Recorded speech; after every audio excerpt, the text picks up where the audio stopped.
ये खबर KR मंगलम university द्वारा प्रस्तुत की गई है। ऑलमोस्ट सारे स्टूडेंट्स जितने भी नीट दे रहे होते हैं, अपीयरिंग होते हैं, वो 2 साल पहले से प्रिपेयर करना स्टार्ट कर देते हैं। इन केस मैं 2 साल प्रिपेयर की, उसके बाद मेरे को एग्ज़ाम देने के बाद पता चल रहा है कि मेरी पेपर लीक है। तो उस ड्यूरेशन में जब तक रिजल्ट नहीं आई हुई है, ऐसा कुछ न्यूज़ नहीं आया हुआ है कि पेपर लीक है, उस टाइम पे तो मेरा फ्लो नहीं है ना पढ़ने का। उसके बाद वो जो फ्लो टूटा, वो मेरे को डीमोटिवेशन देगा कि अब मेरे को कुछ नहीं आता है। मैंने पहले टाइम में अपना 100% एफर्ट दिया था, अब उसके बाद भी कुछ नहीं हो पा रहे। मेरे साइड से कुछ फॉल्ट नहीं था, वो तो पेपर वाले की इशू थी ना, उसमें मैं कुछ नहीं कर सकती थी। तो उसके बाद जो चेंज आएगा, वो वाला ड्यूरेशन, उसमें मेरा लॉस जो हुआ, मैं सेकेंड बार इन केस मेरा सेम माइंडसेट या साइकोलॉजी नहीं रही तो मैं नहीं कर पाई वैसा जैसा मैं पहले की हुई थी, तो लॉस तो सिर्फ मेरी ही होगी ना उस केस में। उस केस में NTA कुछ नहीं कर सकता है क्योंकि लीक उनकी साइड से पेपर हुई है। दैट्स नॉट माई फॉल्ट, पर साल तो मेरी जाएगी in that case, in case if I not do same amount वाला एफर्ट सेकेंड पेपर के लिए। तो ये जैसे 2 साल पहले भी हुआ था, अब भी हो रहा है, तो बच्चों का लगातार इसमें काफ़ी ज़्यादा नुकसान होता है। हाँ। किस तरह से होता है, एक मेंटली प्रेशर क्या बनता है पूरा? 2 साल से प्रिपेयर कर रहे होते हैं, उसके बाद से ऐसा रहता है कि एक बार में ही पूरा अपना 100% से दे के हो जाए। सब यही चाहते हैं कि फर्स्ट अटैम्प्ट में उनका हो जाए। इतने सारे लोग होते हैं जो ड्रॉपर्स होते हैं, उनको फिर से तीसरी बार पेपर देना पड़ रहा होता है ड्रॉप के बाद। उसके बाद भी ऐसा रीनीट वाले में जनरली यही होता है। पिछले 2 साल के पहले जो हुआ था, उसमें भी जो सेकेंड रीनीट हुई थी वो टफ थी as compare to the first one. उसमें भी लॉस तो बच्चे का ही हुआ ना, उसमें NTA ने तो कुछ नहीं किया, पेपर बस टफ बना दिया, तो that was our loss only. तो वो ब्रेक कर देता है पूरा बच्चे को, उसके बाद वो कंटिन्यू ही नहीं करना चाहता है उस चीज़ पे। तो एक तरीके से निराश हो जाता है, काफ़ी हताश हाँ है। हाँ, क्या, किस तरह से? कि मेरे को पूरा कंटिन्यूएशन में मैं कर रही हूँ, मेरे को अपनी एफर्ट दिख रही है, पर उसकी आउटकम कुछ नहीं है। तो उसके बाद तो मेरे को कुछ भी करने का मन नहीं होगा ना, क्योंकि इस स्टेज में हम सिर्फ अपनी एकेडमिक्स को चाहते हैं कि वो पे बैक करे, और कुछ तो है भी नहीं। फैमिली के लिए भी डिसअपॉइंटिंग रहता है। हाँ, क्योंकि हमारी जो ऐसे मम्मी पापा है वो समझ रहे हैं, हम हर इंसान को नहीं एक्सप्लेन कर सकते ना ये, तो they are gonna blame us only for that. अपना नाम बता दीजिए। राधिका शर्मा। मतलब 2 साल तक इतनी तैयारी करने के बाद, और पेपर 23 लाख इतना बड़ा नंबर है, और हर जगह सेंटर आते हैं, ऑल ओवर इंडिया ये पेपर हो रहा है। फिर अगर ऐसे ही एक दिन बोलें पेपर के 10 दिन बाद वो भी कि पेपर लीक हो गया तो पेपर कैंसिल करें, ये कोई बात थोड़ी होती है। मतलब इतना NTA इतनी बड़ी बॉडी है, गवर्नमेंट बॉडी है, इतने टाइम से पेपर करा रहे हैं, पेपर लीक हो रहा है और पेपर सीधे कैंसिल। इस पर कुछ मतलब करना चाहिए।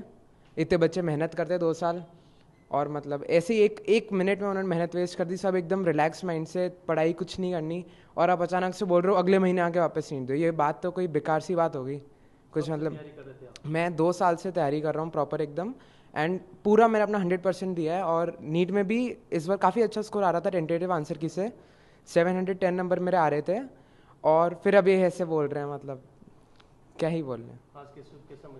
महसूस तो पता नहीं क्या हो रहा है आज, मेरे को खुद फील नहीं हो रहा, फील होना बंद हो गया है मेरे को। किसे जिम्मेदार मान रहे हैं आप? जिम्मेदार तो NTA के अंदर जो लोग होंगे जो पेपर लीक कर रहे हैं वही हैं, और बच्चे स्पेशली, उनको पैसे देनी ही है तो फिर डायरेक्ट प्राइवेट में कोई एडमिशन ले लो। बाकी बच्चे जो मेहनत करते हैं उनका क्यों बिगाड़ रहे हो आप? क्या मायूसी लग रही है आज आपको? फील ही नहीं हो रहा ना, मैं तो कह रहा हूँ कुछ फील ही नहीं हो रहा है एकदम। हाँ, मेरा नाम प्रत्युष तलेटिया है। मैं 2 साल से नीट की प्रिपरेशन कर रहा हूँ। मैंने बहुत मेहनत करी थी नीट के लिए, मैं अच्छा स्कोर भी आया था मुझे इस नीट से, मेरे परिवार वालों को, और मुझे बहुत ज़्यादा उम्मीदें थी। पर जब मैंने आज री नीट की न्यूज़ सुनी तो मुझे बहुत इससे दुख हुआ, और मुझे बहुत गुस्सा भी आया, क्योंकि जो लोग ईमानदारी से नीट के लिए प्रिपरेशन करते हैं उनके लिए ये बहुत ख़राब चीज़ है। जो लोग पेपर को बार बार लीक कर लेते हैं उनके लिए बहुत ख़राब है। मतलब ये मेरे लिए बहुत ख़राब एक्सपीरियंस है।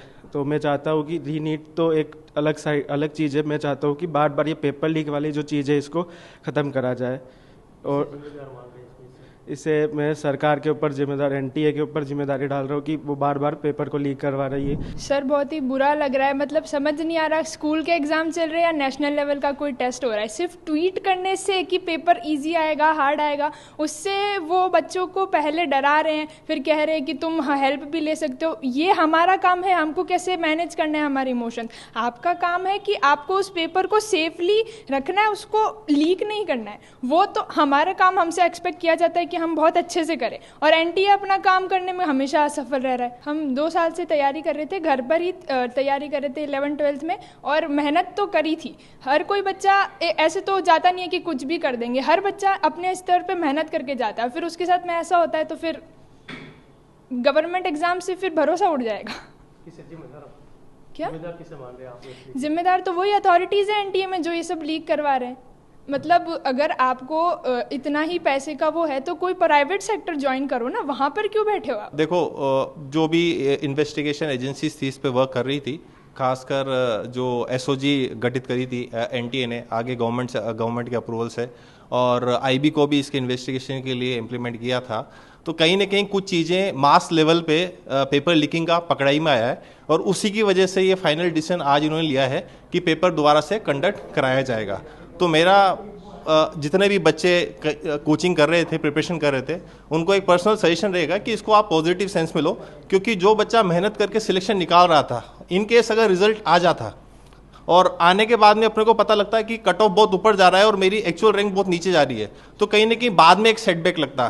तो ऑलमोस्ट 1 महीने के आसपास का टाइम दिया जाएगा बच्चों को, जो कि टेंटेटिवली मुझे लग रहा है, और जितने भी बच्चे प्रिपरेशन कर रहे थे वापस अपनी प्रिपरेशन में लग जाएं और अच्छे से जो भी डेट आती है उसके लिए अपनी तैयारी करें। कितने बच्चे आपके यहाँ से एग्जाम दिया था सर अप्रोक्स 2000 के आसपास स्टूडेंट्स थे जो हमारे यहाँ से नीट की तैयारी कर रहे थे और एग्ज़ाम देने गए थे, और पूरे उदयपुर के अंदर 29 के आसपास सेंटर थे नीट के, और उन 29 सेंटर में शायद 8500 के आसपास स्टूडेंट्स ने एग्जामिनेशन दिया था। अब वापस तैयारी करनी पड़ेगी?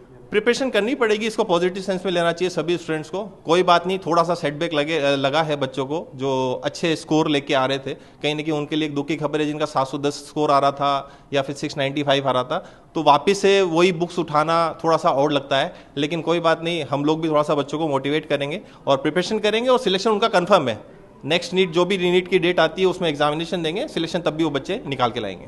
बच्चों का और परिवार वालों का रिएक्शन किस तरह आ रहा है? बोला पेरेंट्स थोड़ा सा सेटबैक इसमें ज़्यादा होते हैं, क्योंकि वो जो 2-2 साल से या 1 साल से बच्चों को उन्होंने रात भर पढ़ते हुए देखा है, तो वापस से 1 महीने बाद उनको सेम शेड्यूल में या सेम फॉर्म के अंदर आना अपने बुक्स के साथ में, तो थोड़ा सा और लगता है पेरेंट्स को। बट कोई बात नहीं, डिसीजन है ऑल ओवर इंडिया में वापस से कंडक्ट हो रहा है, किसी एक स्टेट के अंदर तो कंडक्ट हो नहीं रहा है, तो सभी के लिए एग्जामिनेशन वापस कॉमन हो जाएगा और देना है सबको, क्लियर है। मेरा नाम हिमांशी है और मैं अभी करंटली उदयपुर में हूँ। तो ऐसा था कि जब मैंने न्यूज़ सुनी कि एनटीए वालों ने पेपर कैंसिल कर दिया है और रीनीट होने वाली है, तो मतलब इतना बुरा लग रहा था। और लाइक कि उस टाइम पे जब मैं मेहनत कर रही थी, पढ़ रही थी, तो 1 महीने पहले से घर पे मम्मी की तबीयत ठीक नहीं थी, और उस टाइम भी मैंने पढ़ाई करी स्ट्रगल करके।